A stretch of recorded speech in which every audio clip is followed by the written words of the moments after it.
Okay, I'm back. I told you I'd be back. We start on the front porch again. I like it out here. This is a nice, cool, calming place to come have a little sit for a while. But I have been in such a good mood this morning. And it's because of this video. I can't imagine. I had no idea it would do that much. I've had so many people view the video, send me messages of encouragement, how much they've enjoyed it and liked the house. It's just such a positive experience. I'm just so pleased. I can't tell you how much that means to me. It's just such a nice thing. Um, but I saw lots of people of 300 and some subscribed. I don't know how many, lots of likes. And I responded to all the messages last night. I sat down for probably 2 hours just typing away at my laptop to say thank you to so many people that had sent such kind messages. And I really appreciated that. But if more of you would like to subscribe and like the videos, I would really appreciate that too. That would be a big help. Because I intended to keep doing this. I think I've got a lot I can tell you about life in a little southern town like Lexington, Mississippi. I've already had thoughts for different ideas, shows I want to do, different places I want to go to in around the town. And I've got a shop in the house next door. It's a beauty. I need a new neighbor to come to help me out with that one. But today, aside from wanting to thank you all, we're going to go back in because some of the suggestions I got were to improve on my volume because it was a little bit underwater. This was one of the descriptions I think I heard. And so we're trying to improve on the volume. I've got a camera person today, which should make things a whole lot better too. So that's always going to help things than just me doing it by myself. So, um, but also we're going to go back in and reshoot the entry hall and that area and just give you all a better view, a slower, different angle, and show you the front parlor, just give you a little more of the inside of the house. And after we complete that, we're going to come back outside and come down our shared driveway, give you a little glimpse of the house next door, and give you a little bit of the outside, show you some of the poison ivy I'm fighting on the pecan tree, and show you my little berry patch. I was going to do some watering today, but it's getting darker and cloudier, and well, maybe not today. Maybe I won't have to. Mother Nature may take care of that for me. But then we're going to go back and show off the bamboo forest and the bamboo jungle back there, and a little bit of the garage. And then I've got a special thing I want to show you. Um, the previous owner's son dropped by the most wonderful gift to me that was in a storage shed out back. It's a fireplace surround, a metal fireplace surround. And I think he and I both thought it was probably cast iron. We got to looking at it, but I spent hours yesterday cleaning it. I mean, my hand is still cramping cleaning the fine details in the metal. And come to find out it's copper, and it's a rare, unique item. I've never seen one like it. I've been in thousands of old houses. I've never seen one before quite like this. So I can't wait to show it to you. And that will be coming up here in the next few minutes of our video. But again, I want to thank you all so much for the subscribing and the likes you sent me. And please keep emailing me, and I will email you back and answer your questions, anything you might have to say. I'd love to hear it. Thank you. Okay, we're going to start at the back of the main hall through the center of the house. Not showing you all of the main hall because it's a mess. There's a lot of junk to clear out and straighten up still. It's getting better, but hey, everybody's going to hide their things, their junk they've got piled around. I don't want to look like too shabby of a housekeeper.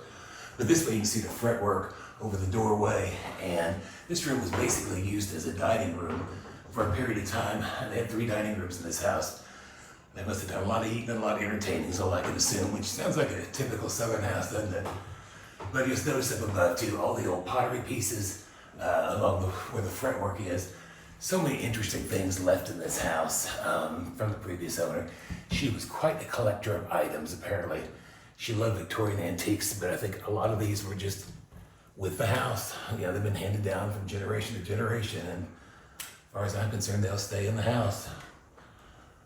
I like the pieces. I think they're appropriate for the house, and they just, I don't know, they belong here, it seems like. They've probably been here for 100 years, a lot of pieces, so it seems silly to take them out now. A lot of them are just very nice, pretty pieces, though, just fun to look at, and, different places just to sit down if you want to read a book, or just different rooms you can go by and, take in a different viewpoint. I say, with a number of the things, though, I am going to eBay some items just because when you mix 2 whole households together, there's too much, too much. So it'll get cut back to some degree just so to make room for other items, like 3 dining room tables, and then I had another one to bring along. So It's like, wow, that's too many tables. Now we're going to take you into the front parlor, which you haven't seen the parlor before. The parlor is a good room. Really doesn't need anything done to it. It's in very nice shape. The paint's good. Everything's good about this room. It has a beautiful fireplace mantel in it, and it happened to be the television I bought. Like I said, I don't like it in my bedroom anymore. I don't need it on to sleep. So I put it out here. Behind the television is a mirror, the exact same size. It's funny, the TV just fit there. It's almost like the perfect spot for it, because you don't really notice it unless somebody mentioned that, oh, the TV's there. So, but anyway, quite a beautiful room. And then we have pocket doors. I haven't even attempted to close the pocket doors or play with them yet, but I'll get around to it. And we'll show you that at some point. That leads you to the dining room. And we're not really going to do the dining room today, just give you a glimpse, because again, there's an overflow of junk, miscellaneous, let's put it that way. It's not junk, a lot of good things in there, but there's just too much of it to get in place right at the moment. So, but from here though, we're going to go outside again, follow down the driveway and around to the back and get closer to the bamboo forest and the garage. Oh, and behind there, I think it's kind of interesting, it's one of the deer heads. We've got 2 of those in the house. I'm going to put it above the fireplace. I don't know if I want it in the dining room or in the parlor here. But I've got 2 of them, so I don't know, maybe one on either side, we'll see. But that's true Southern decor. So, you know, kind of throw it in there, I think, at least one of them. Okay, we're outside now. I'm going to give you a little view of the outside of the house, leading down. We have a shared driveway here with the vacant houses next door. This gives you an idea of what the house looks like, gives you a bit of an idea of its depth. And you can hear the birds. We have a lot of happy birds around here. They really do chirp up the storm. They love it when I turn on the sprinkler. It gives them somewhere for a little bath for a little bit. The house next door, I'm going to take you up there on the porch of it one day soon, and we're going to have a little look around. It's vacant. The poor lady passed away a few years ago. And I think maybe her daughter, I don't know, they just can't come to grips with the idea of selling it yet. They need to. It needs help, and I want to help it. I have something I think people will call it stray dog syndrome. You know, when you find a dog and you just can't help, you want to feed it, pet it, that kind of thing. It's lost and lonely. I'm kind of the same way when it comes to old houses. This house here is my next stray dog. I would love to get my hands on it. It has a metal roof on it too, which I know is in good shape, but I can tell about it. It's holding, but the house needs help. It too is full of antiques. From what I understand, exceptionally fine pieces in that house. And all the arched windows around, it's got stained glass in it. It has everything going for it. And it's about 1,000 square foot bigger than my house. So it's quite a place. Over passing by some of the pecan trees. This on the left, for anybody that does much gardening, they're going to recognize the poison ivy. I have been hacking at it, but I haven't quite got it all yet. Luckily, I'm not allergic to the stuff, so, but I'll get rid of it soon because I want it off my pecan trees. So, we'll head on back, keep working our way. This next door too is just a huge number of camellias growing in here in the springtime. They're really quite pretty. I need a neighbor though. I need somebody who will take care of that place. And it, unlike my house, it has a full basement under it, which is a real treat for, you don't often get that here. So extra storage, you know, we always need extra storage wherever we go.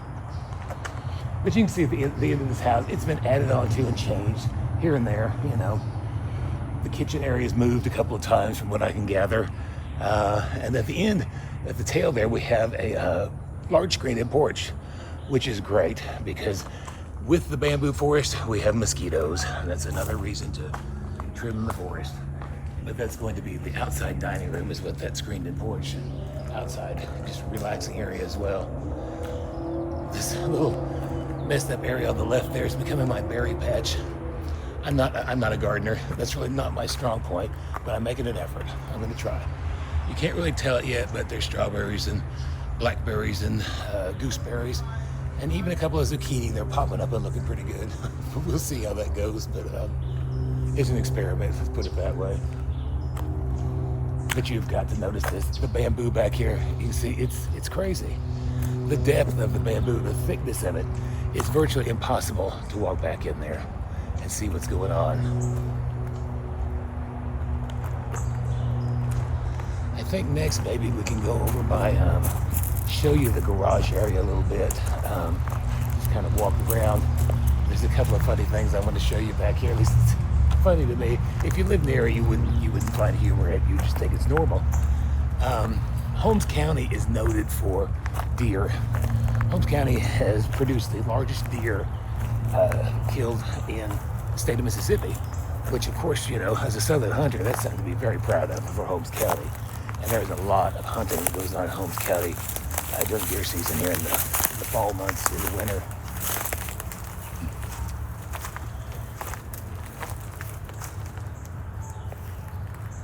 It's a strange area back here. It's kind of prehistoric or something. It makes me think this bamboo jungle back here is intense. This is miso bamboo, from what I understand, which is an excellent product for building with. And I'm going to take a fair amount of it to create a fence along the front of the house.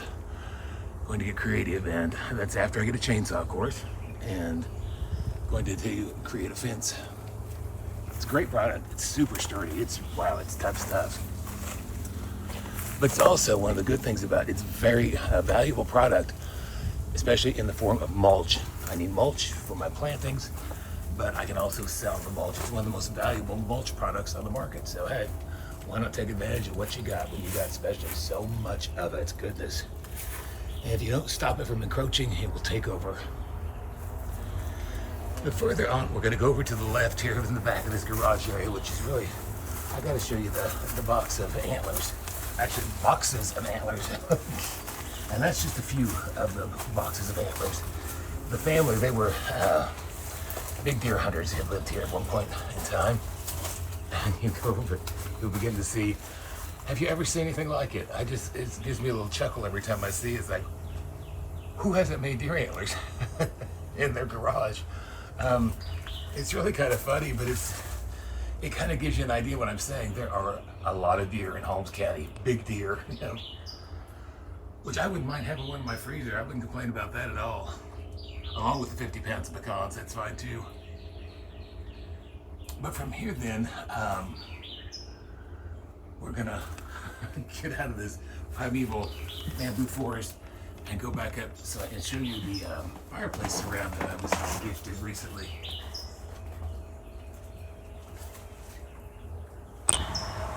This is an interesting angle back here because you can see the back of the house, but also you can see the huge trees up here.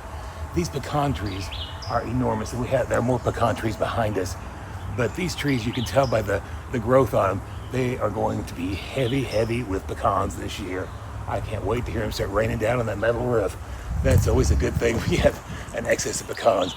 Our magnolia tree to the right is coming into bloom. It's finally putting on a few blooms, but the magnolia tree is kind of sickly. I don't know about it, if it's going to make it or not, but oh, well, it's one of those things to decide on. The carport back here is a great thing to have. You know, we don't really have winter in such a way here that we have to worry about our vehicles getting cold, but we do have storms and occasional hailstorms, so it's good to have place to get your vehicle out of the weather. This extra vehicle, this pickup truck, was one of those things that came with the house. So it was included in the purchase price, which I thought was very thoughtful. Needs a little engine work done to it, but not bad. I'm not going to complain about it being a free item. But the reason I brought you back around here, though, is I want to show you the fireplace surround. This fireplace surround is just fantastic. The owner's son brought this to me a few days ago, and I took a picture of it with a Google Lens, and it said it's a cast iron fireplace surround. And I thought, I don't believe it's cast iron. And after I got to cleaning it, I thought, no, this is not cast iron. This is copper. And then I've been trying to do research on it. I haven't found out the manufacturer yet, but copper fireplace surrounds are rare. Virtually impossible to find. Where it goes to or where it belongs, I have no clue. I think it was probably in a house that may have been torn down, you know, perhaps it was being demolished, maybe burned or something, hard to say. I think it was a salvage out of some place. And it was just kept in a storage building back here. And Todd, the former owner's son, brought it here assuming it belonged to the house. I don't believe it does belong to the house. It's far too fine. what we have inside here is cast iron. We don't have anything quite this elegant inside the house, so, but I'm thrilled to have it. I'll say that for it. It's a beautiful piece. It'd be great to just display it on a wall somewhere, but I do want to find out more about it, the manufacturer, when it was made, and whatever else I can. It weighs about 40 pounds. That's a lot of money just in copper when you think about it. But anyway, that's about it for the tour today. I think we're going to finish here. We'll be back in a few days and show you more, tell you more. Please, as I mentioned before, subscribe, give me a thumbs up, and I'm going to keep coming back with more and more to tell you about Lexington. Probably maybe go downtown and show you the courthouse and the house next door on the next visit. All right, thank you all for stopping by. Talk to you soon.